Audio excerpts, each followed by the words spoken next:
கிறிஸ்துவுக்கு அன்பானவர்களே, ஆண்டவருடைய கிருபையினாலே இந்த லெந்து காலத்தின் முதல் பரிசுத்த ஞாயிறு ஆராதனையிலே நாம் ஆண்டவருடைய சன்னிதானத்தில் நாம் கூடி வந்திருக்கின்றோம். ஆண்டவர் இம்மட்டும் நம்மை வழி நடத்தி இருக்கின்றார். கிறிஸ்துவுக்கு அன்பானவர்களே, நாம் பல நேரங்களிலே பழைய ஏற்பாட்டை படிக்கின்ற பொழுது கடவுள் எப்படிப்பட்டவராக நம்முடைய கண்களுக்கு அல்லது பலருடைய கண்களுக்கு முன்பாக தோன்றுகிறார் என்றால் மிகவும் கொடூரம் உள்ளவராக தோன்றுகின்றதை நாம் பார்க்க முடியும். பல சூழ்நிலைகளிலே நாம் பழைய ஏற்பாட்டிலே படிக்கின்ற பொழுது பிதாவாகிய கடவுள் மிகுந்த ஒரு தண்டிக்கின்றவராக அல்லது கண்டிக்கின்றவராக அடையாளப்படுத்தப்படுகின்றார். பல நேரங்களிலே பழைய ஏற்பாட்டையும் புதிய ஏற்பாட்டையும் நாம் அப்படி பிரித்து பார்க்கின்றோம். புதிய ஏற்பாட்டிலே கடவுள் மிகுந்த அன்புள்ளவராக தன்னை காண்பித்ததாகவும் பழைய ஏற்பாட்டிலே மிகுந்த கோபம் உள்ளவராக தன்னை காண்பித்ததாகவும் சிலர் இன்றைக்கும் நம்பிக்கொண்டிருக்கின்றார்கள். ஆனால் திருமறை அவ்விதமாக நமக்கு போதிக்கவில்லை. ஆண்டவராகிய இயேசு கிறிஸ்துவும் அவ்விதமாக நமக்கு கற்றுத்தரவில்லை. எடுத்தவர்கள் வாசிப்போம். லூக்கா நற்செய்தி நூல் 6ஆம் அதிகாரம் 36ஆம் வசனம்.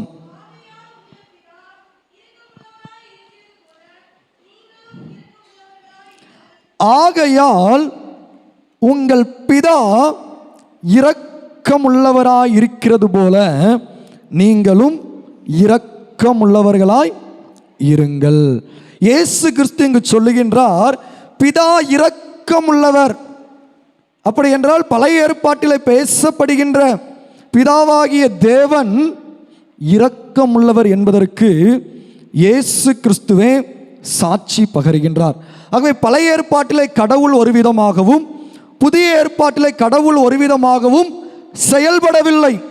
பழைய ஏற்பாட்டிலே கடவுளுடைய குணம் எப்படி இருந்ததோ அப்படியேதான் புதிய ஏற்பாட்டிலும் இருக்கின்றது.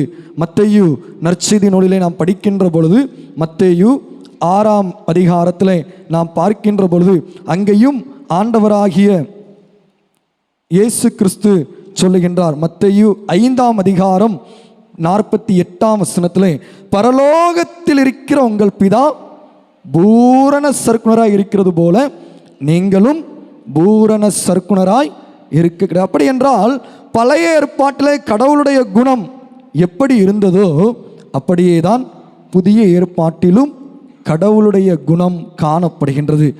இந்த லெந்து காலத்தினுடைய முதல் ஞாயிற்றுக்கிழமையிலே நம்முடைய சிந்தைக்காக நம்முடைய தென்னிந்திய திருச்சபை நமக்கு கொடுத்திருக்கக்கூடிய தலையங்கம் இரக்கம் பாராட்ட அழைப்பு. இரக்கம் பாராட்ட அழைப்பு. எ கால் டு பி மெர்சிஃபுல். இரக்கத்தை வெளிப்படுத்துவதற்காக கடவுள் இந்த லெந்து காலத்திலே நமக்கு ஒரு அழைப்பை கொடுக்கின்றார். அதற்கு ஆதாரமாக தான் இந்த வசனம் நமக்கு கொடுக்கப்பட்டிருக்கிறது. உங்கள் பிதா இரக்கமுள்ளவராயிருக்கிறது போல நீங்களும் இரக்கமுள்ளவர்களாயிருங்கள். பிதா எப்படி இரக்கமுள்ளவராக இருந்தார் என்பதை குறித்து இயேசு கிறிஸ்து அநேக இடங்களிலே அநேக சம்பவங்களிலே அவர் சொல்லி இருக்கின்றதை நம்மால் அறிந்து கொள்ள முடியும், நம்மால் வாசித்து அறிய முடியும். ஆனால் இந்த நாளிலே நாம் பழைய ஏற்பாட்டிலே பிதா எப்படி இரக்கமுள்ளவராக இருந்தார், அவருடைய இரக்கம் எப்படி வெளிப்பட்டது என்பதை நாம் தியானிக்க இருக்கின்றோம். திருப்பிக் கொள்வோம்.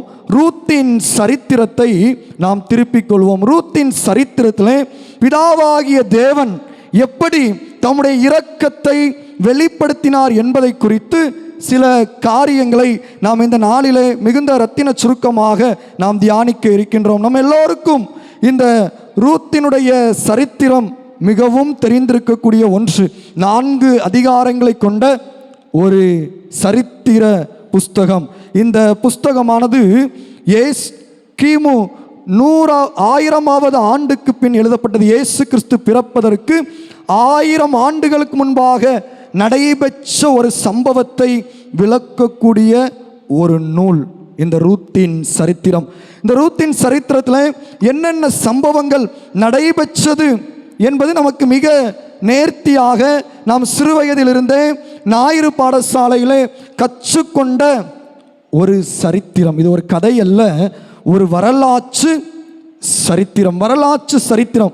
அநேக செய்திகளிலே இந்த ரூத்தினுடைய சம்பவங்களை நாம் அறிந்திருக்கிறோம். ஆனால் இந்த நாளிலே ஆண்டவர் இந்த வரலாற்று புத்தகத்திலே எப்படி தம்முடைய இரக்கத்தை வெளிப்படுத்தினார் என்பதை குறித்து நாம் தியானிக்க இருக்கின்றோம். இந்த புத்தகம் இவ்விதமாக ஆரம்பிக்கின்றது. நியாயாதிபதிகள் நியாயம் விசாரித்த காலத்தில்.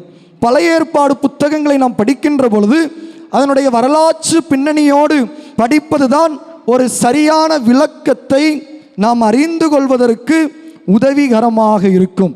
இந்த ரூத்தினுடைய சரித்திரத்தை நாம் படிக்கின்ற பொழுது நியாயாதிபதிகளுடைய காலகட்டம் எப்படிப்பட்டதாய் இருந்தது என்பது நமக்கு தெரிந்திருக்க வேண்டும். நியாயாதிபதிகளுடைய காலகட்டம் எப்படி இருந்தது, அதை மிக சுருக்கமாக சொல்ல வேண்டும் என்றால், நியாயாதிபதிகளுடைய புத்தகத்தினுடைய கடைசி வசனம் சொல்கிறது, வாசிப்போம். அந்நாட்களிலே இஸ்ரவேலில் ராஜா இல்லை, அவன் அவன் தன் தன் பார்வைக்கு சரி என தென்பட்டதை தோன்றியதை செய்து வந்தான். இதுதான் நியாயாதிபதிகளுடைய காலகட்டம். there was no king. அப்பொழுது அவர்களை வழிநடத்தி செல்வதற்கென்று அதிகாரமிக்க ஒரு ராஜா அங்கு காணப்படவில்லை. ஆகவே ஜனங்கள் தங்கள் இஷ்டப்படி செய்து வந்தார்கள். நியாயாதிபதிகளுடைய சம்பவங்களை நாம் படிக்கின்ற பொழுது அதை அறிந்து கொள்ள முடியும். குறிப்பாக நீங்கள் ஒவ்வொரு நியாயாதிபதிகளுக்கு முன்பதாகும் இஸ்ரவேல் ஜனங்கள் எவ்வளவு துன்மார்க்கமான காரியங்களில் இருந்தார்கள் என்பதை அறிந்து கொள்ள முடியும். குறிப்பாக லேவியராகும் 18ஆம் அதிகாரம் 19ஆம் வசனத்தில் அங்கு தான் கோத்திரத்தில் நடந்த ஒரு சம்பவம். நியாயாதிபதிகளுடைய காலகட்டம் எவ்வளவு ஒரு மோசமான கொடிய காலகட்டமாக இருந்தது என்பதை நமக்கு வெளிப்படுத்துகிறது. இந்த காலகட்டத்தில்தான் அங்கு யார் மோவாபிய தேசத்திற்கு செல்லுகிறார்கள் என்றால், எலிமெலைக்கும் நகோமியும் செல்லுகின்றார்கள். அவனுடைய குமாரனாகிய மக்லோன் கிலியோன் என்பவர்கள் செல்கின்றார்கள். கிறிஸ்துவுக்குள் அன்பானவர்களே, இந்த நாளிலும் ஆண்டவர் எப்படி இந்த இரக்கத்தை இந்த வரலாற்று சரித்திரத்தில் காண்பித்தார் என்று சொல்லி நாம் முதலாவது பார்க்கின்ற பொழுது, ஆண்டவருடைய இரக்கம் எப்படிப்பட்டது? மனித எல்லைகளை தாண்டிய கடவுளின் இரக்கம். Divine Mercy beyond human boundaries. மனித எல்லைகளை கடந்த ஒரு இரக்கம். கிறிஸ்துவுக்கு அன்பானவர்களே, இந்த எலிமெலைக்கு என்பவர்களுக்கு குறிக்கப்பட்ட எல்லை யூதயா, குறிப்பாக அவர்களுடைய ஊர் பெத்லகேம். அதுதான் அவர்களுடைய சொந்த தேசம், அதுதான் அவர்களுடைய குடியிருக்கக்கூடிய பகுதியாக காணப்பட்டது. ஆனால் இந்த காலகட்டத்தில் ஆண்டவர் அவர்களை மோவாப்புக்கு அழைத்து கொண்டு செல்கின்றார். மோவாப்புக்கு அழைத்து கொண்டு செல்கின்றதை நாம் பார்க்கின்றோம். இந்த மோவாப்புக்கு ஏன் இவர்கள் செல்ல வேண்டும்? இந்த நியாயாதிபதிகளுடைய காலகட்டத்தில் இருந்த கொடூரமான சூழ்நிலைகள், மோசமான நிலைமைகள், அதோடு கூட பஞ்சமும் நிலவியது. அந்த காலகட்டத்தில் அவர்கள் மோவாப்புக்கு கடந்து சென்றார்கள். எலிமெலைக்கினுடைய குடும்பம் மோவாப்புக்கு சென்றது சரியா தவறா? அப்படியே செய்தி கொடுக்கும் கேட்டுட்டு இருந்தீங்க. இப்போ கேள்வி, எலிமெலைக்கினுடைய குடும்பம் மோவாப்புக்கு சென்றது சரியா தவறா? தவறு. சரி, வேற சரின்னு யாரும் சொல்றீங்களா? யாராவது சரின்னு சொல்றீங்களா?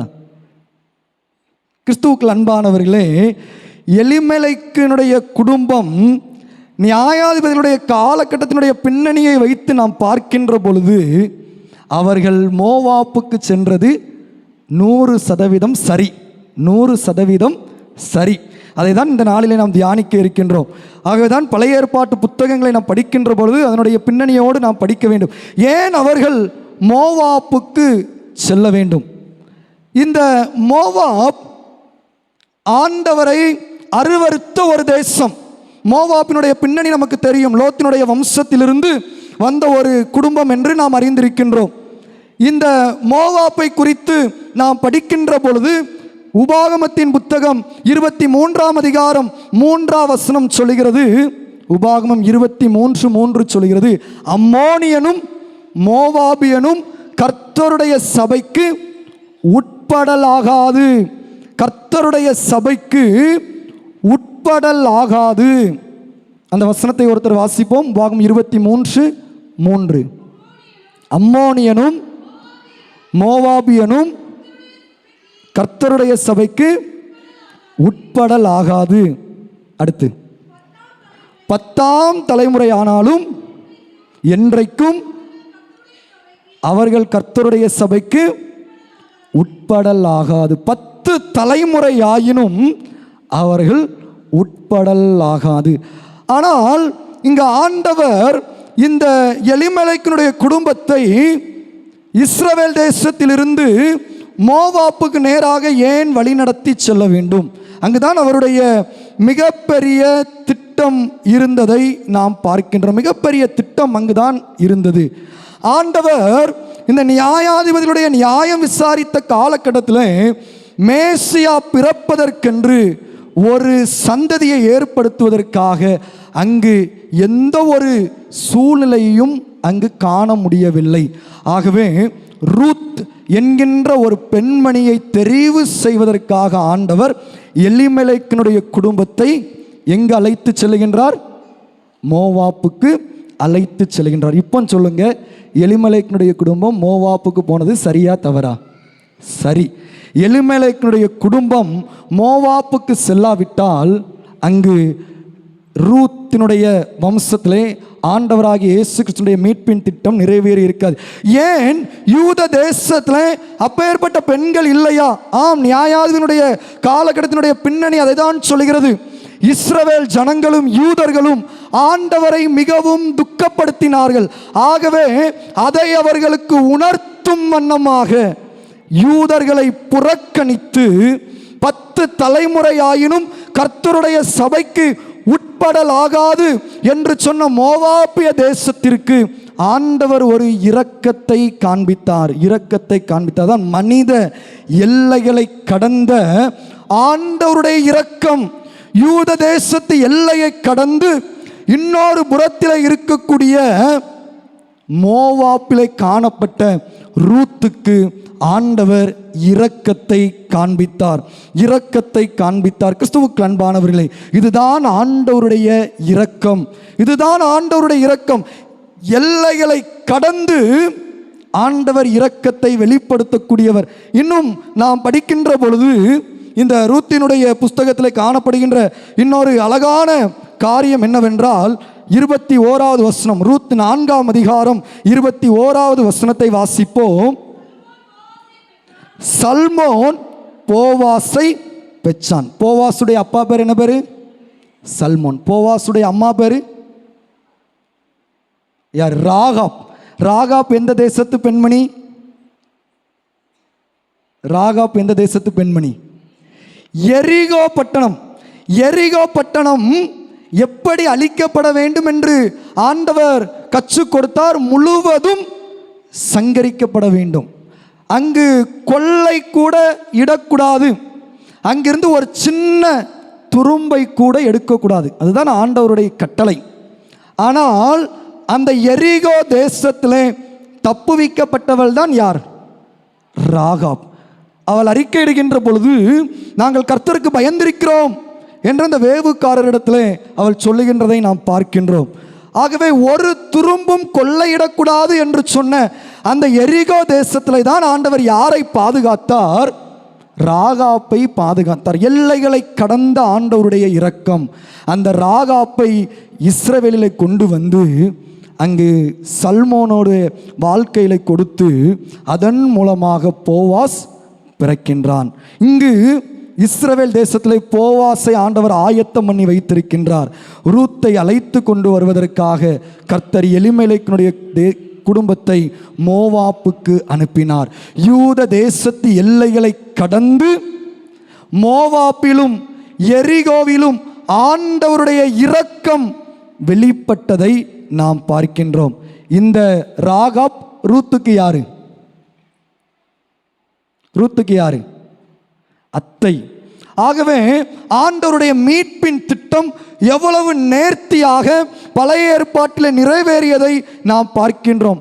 புற ஜாதியாராகிய ராகாப்பையும் ரூத்தையும் கொண்டு ஆண்டவர் தன்னுடைய மீட்பின் திட்டத்தை பழைய ஏற்பாட்டில் நிறைவேற்றி முடித்தார். அதற்காக தான் ஆண்டவர் இந்த எலிமெலக்கினுடைய குடும்பத்தை அங்கு மோவாப்புக்கு கொண்டு சென்றதை பார்க்கிறோம். கிறிஸ்துவுக்கு அன்பானவர்களே, இவர்கள் மோவாப்புக்கு சென்றது ஏன் சரி இன்னும் நாம் பார்க்கின்ற பொழுது, இவர்கள் மோவாப்பிலே சென்று மோவாப்பினுடைய கலாச்சாரங்களை கற்றுக்கொள்ளவில்லை, மோவாப்பினுடைய பாவங்களிலே இவர்கள் விழுந்து போகவில்லை. மாறாக அங்கு நகோமி ஒரு சிறந்த சோல் வின்னர், ஆத்துமாவை ஆதாயப்படுத்தியவள்.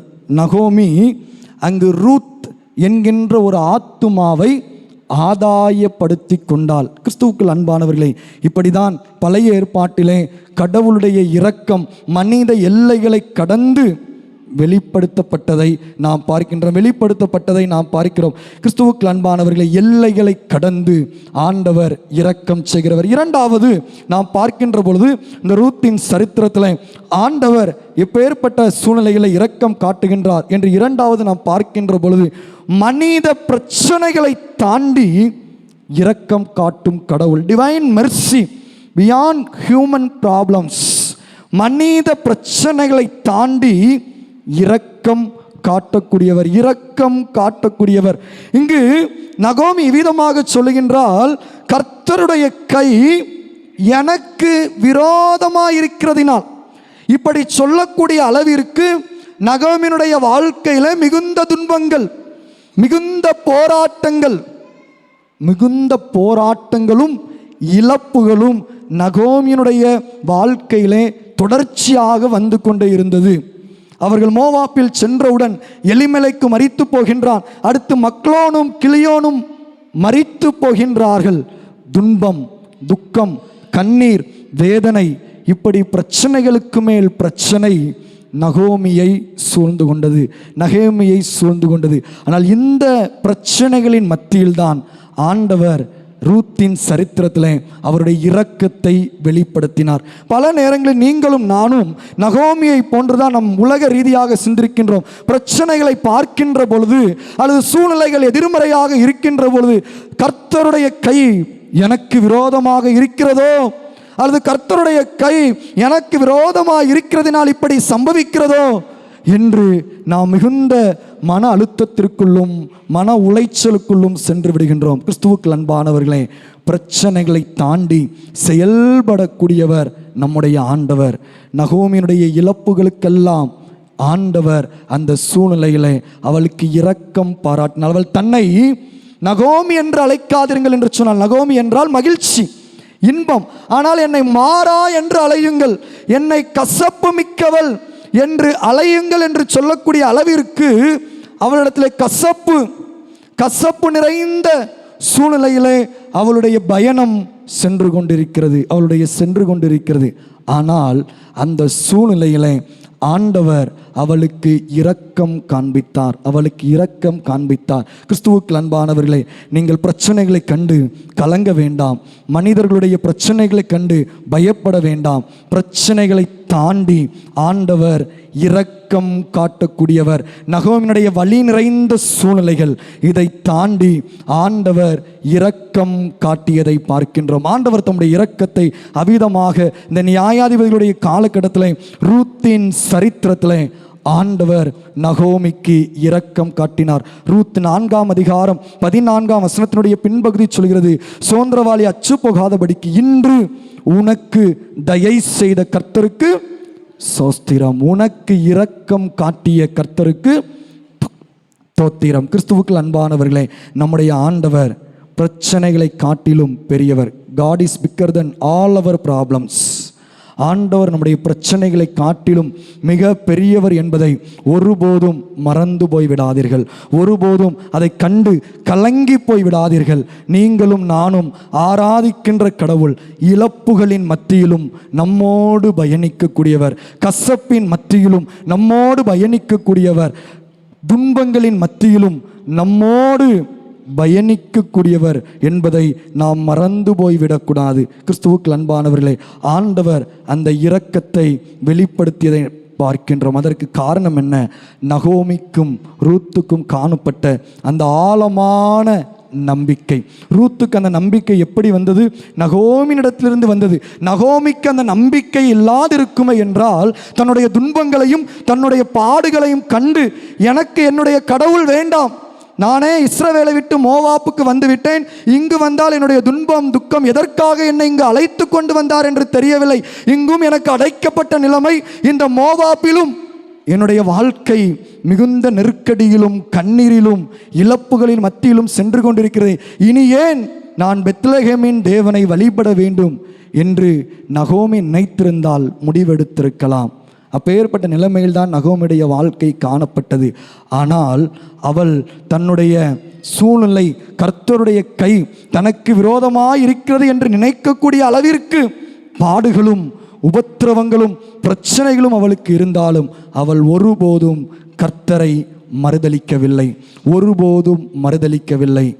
அவள் மறுதலித்திருந்தால் ரூத் நிச்சயமாக உம்முடைய தேவன் என்னுடைய தேவன் என்று சொல்லியிருக்க வாய்ப்பில்லை. ஆகதான் நகோமி ஒரு சிறந்த சோல் வின்னர், ஆத்துமாவை ஆதாயம் செய்தவள். தன்னுடைய இழப்புகளின் மத்தியிலும் தன்னுடைய துன்பத்தின் மத்தியிலும் தன்னுடைய தேவனை, யெகோவா தேவனை அந்த அந்நிய தேசத்திலே விட்டு கொடுக்கவில்லை. ஆகவேதான் கர்த்தர் நகோமிக்கு இரக்கம் காட்டினார். கிறிஸ்துவுக்கு அன்பானவர்களே, நம்முடைய பிரச்சனைகளின் மத்தியிலே நீங்களும் நானும் ஒருபோதும் கடவுளை மறுதலித்து விடக்கூடாது. துன்பங்களை கண்டு நாம் பயந்து போய்விடக்கூடாது. கடைசி காலகட்டங்களில் அநேக உபத்திரவங்களும் கொடிய வேதனைகளும் வரும் என்று எழுதப்பட்டிருக்கிறது. அநேக வட இந்திய தேசத்து மாநிலங்களிலே இன்றைக்கு சபைகள் துன்புறுத்தப்படுதலுக்கு நேராக வருகிறது. கட்டி வைக்கப்பட்டு கிறிஸ்துவை மறுதலி என்று சொல்லக்கூடியது இன்றைக்கு நம்முடைய தேசத்தில் நடந்து கொண்டிருக்கக்கூடிய ஒன்று. அப்படி ஒன்று இந்த தூய பவுலின் ஆலயத்தில் நடக்குமே என்றால் நீங்களும் நானும் நகோமியை போன்று உறுதியாக நிற்க முடியுமா? நகோமியை போன்று நாம் உறுதியாக நிற்காவிட்டால் ரூத்தை போன்ற அந்நிய தேசத்து பெண்கள் எப்படி நிற்பார்கள்? கிறிஸ்துவுக்கு அன்பானவர்களை, நீங்களும் நானும் ஆண்டவருக்காக உறுதியாக நிற்க அழைக்கப்படுகின்றோம். மனித பிரச்சனைகளை தாண்டி இரக்கம் காட்டக்கூடிய ஆண்டவர். மூன்றாவதாக நாம் பார்க்கின்ற பொழுது ஆண்டவருடைய இரக்கம் எப்பேற்பட்டது என்று சொன்னால், ஆண்டவருடைய இரக்கம் மனித கண்ணோட்டங்களுக்கு அப்பாற்பட்டது. Divine Mercy beyond human perspectives. மனிதனுடைய கண்ணோட்டங்கள், மனிதனுடைய சிந்தனைகளுக்கு அப்பாற்பட்டதாக ஆண்டவருடைய இரக்கம் வெளிப்படக்கூடியது. ஆண்டவருடைய இரக்கம் வெளிப்படக்கூடியது. இந்த உலகம் சிந்திக்கிற பிரகாரமாக நம்முடைய ஆண்டவர் சிந்திக்கிறவர் அல்ல. இந்த உலகம் சிந்திக்கிற பிரகாரமாக நம்முடைய ஆண்டவர் தன்னுடைய கண்ணோட்டத்திலே வைத்திருக்கிறவர் அல்ல. நகோமினுடைய வாழ்க்கையை பார்க்கின்ற பொழுது பல நேரங்களிலே நாமும் அப்படிதான் பார்க்கின்றோம். அவர்கள் மோவாப்புக்கு சென்றது தவறு. நகோமி அங்கு தன்னுடைய தவறினால் துன்பம் அனுபவிக்கின்றாள் என்று நாம் பார்க்கின்றோம். இந்த உலகமும் நகோமியை அந்த கண்ணோட்டத்தில்தான் பார்த்திருக்கும். ஏன் இவள் மோவாப்புக்கு செல்ல வேண்டும்? ஏன் இந்த எலிமெலேக்கினுடைய குடும்பம் மோவாப்பிலே சென்று இவ்வளவு இழப்புகளை சந்திக்க வேண்டியிருக்கும்? பல நேரங்களில் உபத்திரவங்களும் துன்பங்களும் வருகின்ற பொழுது நாம் அதை கடவுளுடைய தண்டனையாக பார்க்கின்றோம். அன்றைக்கு ஒரு மனிதன் குருடனாக பிறவி குருடனாக இருந்த பொழுது இயேசு அந்த வழியாக செல்லுகின்ற பொழுது அவருடைய சீஷர்கள் சொன்னார்கள், இது இவன் செய்த பாவமா, இவன் பெற்றோர் செய்த பாவமா? இதுதான் இந்த உலகத்தினுடைய கண்ணோட்டமாக இருந்தது. ஆனால் நம்முடைய ஆண்டவர் உலகத்தின் கண்ணோட்டங்களை தாண்டி தம்முடைய இரக்கத்தை காண்பிக்கக்கூடியவர். உலகத்தின் கண்ணோட்டங்களை கடந்து தம்முடைய இரக்கத்தை காண்பிக்கக்கூடியவர். ஒருவேளை ரூத்தின் சரித்திரத்திலே முதல் 3 அதிகாரங்களை நாம் படிக்கின்ற பொழுது, அவர்களுடைய முதல் 10 ஆண்டு கால வாழ்க்கையை நாம் பார்க்கின்ற பொழுது முழுவதும் ஆண்டவர் அவர்களை கைவிட்ட சூழ்நிலை, முழுவதும் அவர்கள் துன்பங்களை கடந்து வந்த சூழ்நிலை இந்த உலகம் அப்படிதான் பார்த்தது. ஆனால் அதன் மத்தியிலே ஆண்டவர் தம்முடைய இரக்கத்தை காண்பித்ததை பார்க்கின்றோம். தம்முடைய இரக்கத்தை காண்பித்ததை நாம் பார்க்கின்றோம். கிறிஸ்துவுக்குள் அன்பானவர்களே, இந்த உலகத்தின் பார்வையை பார்த்து நாம் சோர்ந்து போய்விடக்கூடாது. நாம் நினைக்கிற பிரகாரமாக நம்முடைய ஆண்டவர் நினைக்கிறவர் அல்ல. நம்முடைய வழிகள் ஆண்டவருடைய வழிகள் அல்ல என்பதை திருமறை நமக்கு மிக தெளிவாக கற்றுத்தருகின்றது. கிறிஸ்துவுக்குள் அன்பானவர்களே, இந்த ரூத் இஸ்ரவேல் தேசம் பெத்லெகேமுக்குள் வருகின்றாள். போவாஸ் நினைக்கின்றான் அங்கு அவளுக்கு நெருங்கிய உறவின் முறையான இடத்துல கொடுக்க வேண்டும். ஆனால் ஆண்டவர் போவாஸை அங்கு முன்குறித்து வைத்திருந்தார். போவாஸ் மூலமாக ஓபேத்தை ஆண்டவர் கொடுத்து இயேசு கிறிஸ்துனுடைய மீட்பின் திட்டத்தை நிறைவேற்றியதை நாம் பார்க்கின்றோம். மனிதர்களுடைய கண்ணோட்டங்களை தாண்டி ஆண்டவர் தம்முடைய இரக்கத்தை அங்கு வெளிப்படுத்தினார். தம்முடைய இரக்கத்தை வெளிப்படுத்தினார். ஆகவே இந்த நாளின் காலை நேரத்தில் ஆண்டவர் நமக்கு கற்றுத்தருகின்ற காரியம், நீங்களும் நானும் ஆண்டவருடைய சன்னிதானத்தில் ஆண்டவருடைய பார்வையிலே பார்ப்பதற்கு அழைக்கப்படும். இந்த நகோமியினுடைய ரூத்தினுடைய ராகாப்பினுடைய சரித்திரம் இந்த ரூத்தின் சரித்திரத்தில் எழுதப்பட்டிருக்கிறது என்றால் இதில் ஆண்டவருடைய மிகப்பெரிய திட்டம் இருக்கின்றது.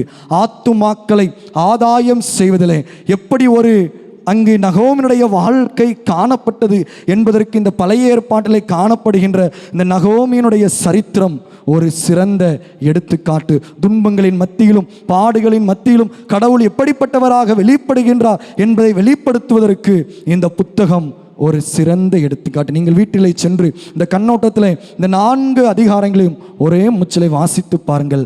மறைந்திருக்கக்கூடிய ஆண்டவருடைய அன்பையும் மறைந்திருக்கக்கூடிய ஆண்டவருடைய இரக்கத்தையும் இந்த புத்தகத்திலே கண்டுகொள்ள முடியும். கிறிஸ்துவுக்குள் அன்பானவர்களே, ஆண்டவர் இந்த லெந்து நாட்களின் முதல் ஞாயிற்றுக்கிழமையிலே நம்மோடு இந்த ரூத்தின் சரித்திரத்திலிருந்து பேசியிருக்கின்றார். இன்றைய திருமண்டலம் பழைய ஏற்பாடு வேத பகுதியாக நமக்கு இந்த ரூத்தின் சரித்திரத்தை தான் கொடுத்திருக்கிறது. கிறிஸ்துவுக்குள் அன்பானவர்களே, பிதா இரக்கம் உள்ளவராய் இருக்கிறது போல நீங்கள் இரக்கம் உள்ளவர்களாய் இருங்கள். பிதா இரக்கம் உள்ளவராய் இருக்கிறது போல நீங்கள் இரக்கம் உள்ளவர்களாய் இருங்கள். இன்றைக்கு நம்முடைய வாழ்க்கையிலே நாம் எப்படி இரக்கம் காட்டுகின்றோம் அதை சிந்திப்பதற்கு தான் இந்த தியானம்.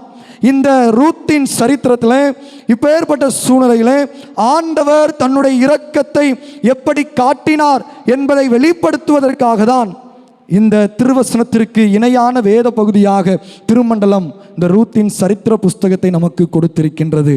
கிறிஸ்துவுக்கு அன்பானவர்களே, நாம் நம்முடைய இரக்கத்தை எப்படி வெளிப்படுத்தி கொண்டிருக்கிறோம்? நாம் எப்படி நம்முடைய இரக்கத்தை வெளிப்படுத்துகிறோம்? எடுத்தவர்கள் வாசிப்போம். மத்தேயு நற்செய்தி நூல் 23ஆம் அதிகாரம் 23ஆம் வசனம்.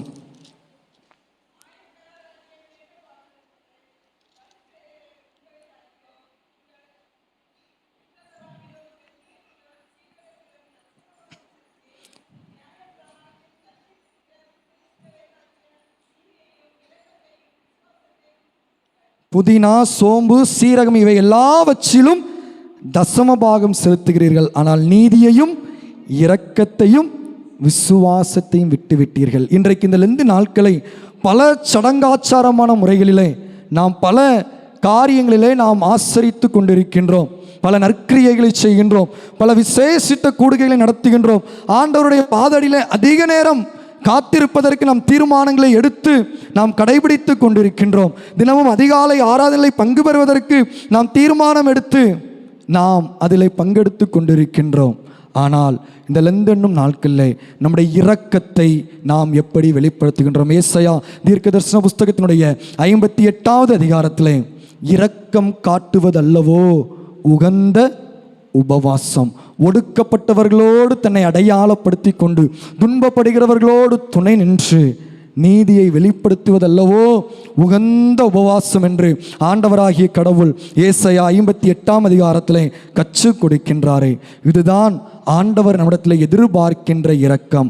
நீங்களும் நானும் ஆண்டவரை பின்பற்றுகின்றோம் என்று சொல்கின்ற நாம், இரக்கமுள்ள தேவனை பின்பற்றுகிறோம் என்று சொல்கின்ற நாம், நம்முடைய செயல்களிலே இரக்கம் காட்ட அழைக்கப்படுகின்றோம். இந்த லெந்து நாட்களில் அநேக காரியங்களை நாம் ஆசரிக்கின்றோம். அதோடு கூட மிக முக்கியமானதாக இரக்கத்தை வெளிப்படுத்த வேண்டும். நற்கிரியைகளின் மூலமாக இரக்கத்தை வெளிப்படுத்த வேண்டும். துன்பப்படுகிறவர்களை கூட துன்பப்படுங்கள், அழுகிறவர்களை கூட அழுங்கள் என்று சொன்ன வேத வசனத்தின்படி ஒடுக்கப்பட்டவர்களோடும் துன்பப்படுகிறவர்களோடும் கைவிடப்பட்டவர்களோடும் வியாதியோடு பலவீனத்தோடு இருக்கிறவர்களோடும் நம்மை அடையாளப்படுத்திக் கொள்வதற்கு இந்த லெந்து காலத்தின் முதல் ஞாயிறு நமக்கு அழைப்பு கொடுக்கின்றது. கிறிஸ்துவுக்கு அன்பானவர்களே, அதுதான் ஆண்டவர் விரும்புகின்ற ஒரு வசந்த கால ஆசைப்பு. நற்கிரியைகளை செய்வதற்கு நம்மை பழக்குவிக்கின்ற ஒரு காலகட்டத்தில் நாம் வாழ்ந்து கொண்டிருக்கின்றோம். கிறிஸ்துவுக்கு அன்பானவர்களே, நீங்களும் நானும் இந்த லெந்து காலத்தில் அநேக உதவிகளை செய்வோம், அநேக நன்மைகளை செய்வோம். நம்முடைய இரக்கத்தை அன்பிலே வெளிப்படுத்துவதற்கு ஆண்டவர் நமக்கு அழைப்பு கொடுக்கின்றார். இருக்கிற இடங்களில் அப்படியே நம் தலைகளை தாழ்த்தி ஆண்டவருடைய சன்னிதானத்தில், ஆண்டவர் நேர் எவ்வளவு இரக்கம் உள்ளவர் என்பதை நாங்கள் பழைய ஏற்பாட்டிலிருந்து நாங்கள் தியானித்தோம். நாங்கள் ஆராதிக்கின்ற எங்கள் பிதா எவ்வளவு இரக்கம் உள்ளவர் என்பதை நாங்கள் கண்டுகொண்டோம். மனித எல்லைகளை கடந்து அவர் இரக்கம் உள்ளவர். மனித பிரச்சனைகளை கடந்து அவர் இரக்கம் உள்ளவர். மனித கண்ணோட்டங்களை கடந்து அவர் இரக்கம் உள்ளவர். ஆண்டவரே, இந்த இரக்கத்தை நானும் பாகுபாடு இன்றி காண்பிக்க எனக்கு உதவி செய்யும் என்று சொல்லி கேட்போம். மனித எல்லைகளை வைத்து நாம் நம்முடைய இரக்கத்தை காட்டாமல் இருக்கிறோமோ? மனித பிரச்சனைகளை வைத்து நாம் நம்முடைய இருதயங்களை கடினமாக்கிக் கொள்கிறோமோ? நாம் நம்முடைய மனித உலக ரீதியான கண்ணோட்டங்களை வைத்து நாம் சீடர்களை போன்று அப்புறத்தில் கடந்து செல்கிறவர்களாய் காணப்படுகிறோமோ? நீங்களும் நானும் ஆராதிக்கின்ற நம்முடைய பிதாவாகிய கடவுள் அப்படிப்பட்டவர் அல்ல, அப்படிப்பட்டவர் அல்ல. அவர் இரக்கம் உள்ளவர். மனித எல்லைகளை கடந்து சென்று மோவாபிலும் ஆண்டவர் தம்முடைய இரக்கத்தை வெளிப்படுத்தினார். நகோமினுடைய எல்லா சூழ்நிலைகளையும் தாண்டி ஆண்டவர் இரக்கம் காட்டினார். மனிதர்களுடைய உலக ரீதியான எண்ணங்களையும் சிந்தனைகளையும் பார்வைகளையும் தாண்டி ஆண்டவர் இரக்கம் காட்டினது போல நீங்களும் நானும் இரக்கம் காட்டுவதற்கு ஆயத்தம் உள்ளவர்களாக இருக்கிறோமா? இந்த லெந்து காலத்தில் நன்மைகளை செய்வதற்கு ஆண்டவருடைய சமூகத்தில் எங்களுக்கு உதவி செய்யும் என்று சொல்லி கேட்போம். ஆண்டவரே, நற்கிரியைகளை செய்ய எங்களை பழக்குவியும் என்று சொல்லி ஆண்டவரிடத்தில் கேட்போமா? இந்த லெந்து நாட்களிலே கைவிடப்பட்ட பிள்ளைகள், கைவிடப்பட்ட முதியோர் ஆசிரமங்களிலே சென்று நாம் அவர்களிடத்தில் என்னுடைய பரிவையும் இரக்கத்தையும் காட்டுவதற்கு ஆண்டவரே எங்களுக்கு உதவி செய்யும் என்று சொல்லி கேட்போம். அதுதான் ஆண்டவர் விரும்புகின்ற நற்கிரியை. நாம் பலவிதமான ஆராதனைகளை கூடுகைகளை நடத்தலாம், ஆண்டவருடைய பாதத்திலே மணி நேரம் காத்திருக்கலாம். அதை செயலிலே நற்கிரியைகளாக வெளிப்படுத்துவதற்கு, இரக்கம் பாராட்டுவதற்கு இந்த லெந்து காலம் நமக்கு அழைப்பு கொடுக்கின்றது. அதுதான் உண்மையான உபவாசம். ஆண்டவரே, எனக்கு உதவி செய்யும் அப்பா. எல்லைகளை கடந்து சென்று நான் உம்முடைய அன்பை மற்றவர்களுக்கு காட்ட வேண்டும், எனக்கு உதவி செய்யும் என்று சொல்லி ஆண்டவருடைய சமூகத்தில் கேட்போம். பாடினோமே, மனிதர் யாரிடமும் பாசம் காட்டுவோம், இயேசு மந்தைக்குள் அழைத்திடுவோம். ஆண்டவரே, அந்த அன்பை வெளிப்படுத்துவதற்கு எனக்கு உதவி செய்யும், எனக்கு அனுக்கிரகம் தாரும் என்று ஆண்டவருடைய சமூகத்தில் நாம் கேட்போம். அன்பின் ஆண்டவரே, நாங்கள் உம்மை துதிக்கிறோம், உம்மை போற்றுகிறோம். எங்களோடு நீர் பேசின உம்முடைய வார்த்தைகளுக்காக நாங்கள் நன்றி செலுத்துகிறோம். மனித எல்லைகளை தாண்டிய உம்முடைய இரக்கம், மனித பிரச்சனைகளை தாண்டிய உம்முடைய இரக்கம், மனிதர்களுடைய கண்ணோட்டங்களை தாண்டிய உம்முடைய இரக்கம் ஆண்டவரே, நாங்களும் மற்றவர்களிடத்தில் காட்டுவதற்கு எங்களுக்கு நீர் உதவி செய்யும் என்று சொல்லி உம்முடைய சன்னிதானத்திலே நாங்கள் கேட்கிறோம். ஆண்டவரே, நாங்கள் கேட்ட வார்த்தையின்படி எங்களுடைய வாழ்க்கையை அமைத்து கொள்வதற்கு நீர் எங்களுக்கு உதவி செய்வீராக. ஆண்டவரே, நாங்கள் உபவாசம் இருந்து ஜெபிக்கின்ற பொழுது ஆண்டவரே, எங்களுடைய அன்பை மற்றவர்களிடத்தில் வெளிப்படுத்தத்தக்கதாக நற்கிரியைகளை செய்வதற்கு எங்களுக்கு பழக்குவித்தருளும். எங்களுக்கு நீர் உதவி செய்யும், எங்களுக்கு நீர் கற்றுத்தாரும்.